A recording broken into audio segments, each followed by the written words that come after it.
Il a joué contre France tout de suite, Ligue des Nations, jusqu'à le début du match. L'Italie était en première position, il était en première dans les poules.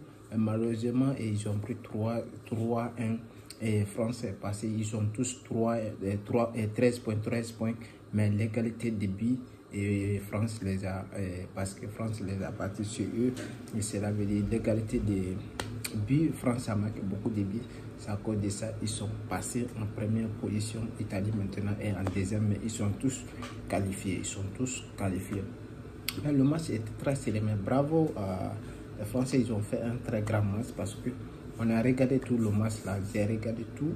Ils ont fait un très gros match parce que ce n'était pas facile, mais ils ont fait le changement parce que tous les 11 de départ le match précédent, ils ont changé, sauf il y a un certain joueur qui ont joué, mais en réalité, ils ont mérité les victoires et c'est tout.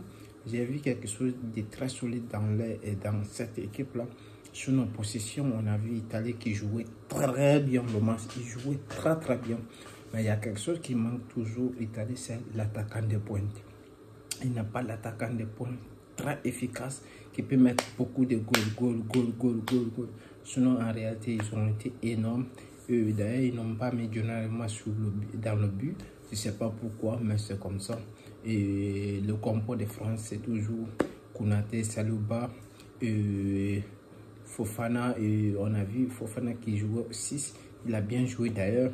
Latéral Lucas 10 et Koundé qui a fait un match monstrueux déjà. Et l'attaquant c'était comme ça. On avait toujours Rabiot au milieu avec Colomani et le gars là. Et le gars. Mais c'était toujours comme ça. Le match c'est toujours comme ça. Et on a vu une France très solidaire. Ils ont joué les jouets et c'était ça. Ils ont montré de quoi ils sont capables. Mais en réalité, la victoire, ils ont cherché parce que le coup de pied arrêté, ils ont marqué deux coups francs. 2 coups francs dans un match, ça c'est très énorme. C'est très énorme. Ils ont été énormissimes ce soir. Et on ne peut pas parler plus. La victoire est bien méritée. Et pourquoi ne pas parler de l'Angleterre aussi qui a donné Manita et qui a gagné 5-0. Et Belgique aussi qui a été battu d'ailleurs. Il est 3e, mais il a été battu par Israël aussi. Et pourquoi ne pas parler de l'autre équipe là qui a donné aussi Manita et la Norvège.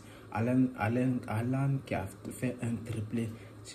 Aujourd'hui encore, il a été énormissimo. Il a marqué un triplé. C'est ça qui fait la différence. Quand même, tous les gros ont gagné, sauf la Belgique encore qui a perdu face à Israël. Non, en réalité, Belgique, ils sont en difficulté actuellement. Ils sont en difficulté. En réalité, ils sont en difficulté, mais ils doivent faire plus. S'ils doivent faire plus, je ne vois pas comment ils vont se qualifier ou peut-être ils vont les baisser. Peut-être ça, sinon, je ne vois pas quel moyen la Belgique va passer dans cette poule parce qu'ils sont quand même 3e, parce qu'ils ont 4 points, Israël a 4 points. Je ne sais pas comment il va faire pour se qualifier. Quand même, si on va les baisser au maximum, peut-être, ils vont les baisser et peut-être il va se qualifier. Sinon, la qualif, quand même, c'est acquis en France et Italie. Ils ont pris et ils se sont qualifiés. Et c'était ça, le gars, les matchs. Et abonnez-vous à la chaîne. N'oubliez pas à partager, me laisser des commentaires et me suivre sur YouTube, OneFoot, Ayuba Foot, et sur TikTok, Ayuba Wada. Allez, suivez-moi et partagez et me laissez des commentaires. Ça va me faire hyper plaisir.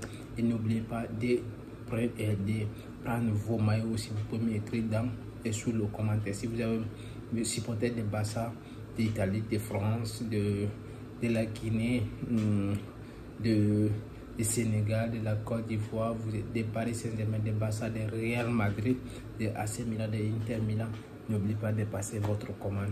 Et merci bien.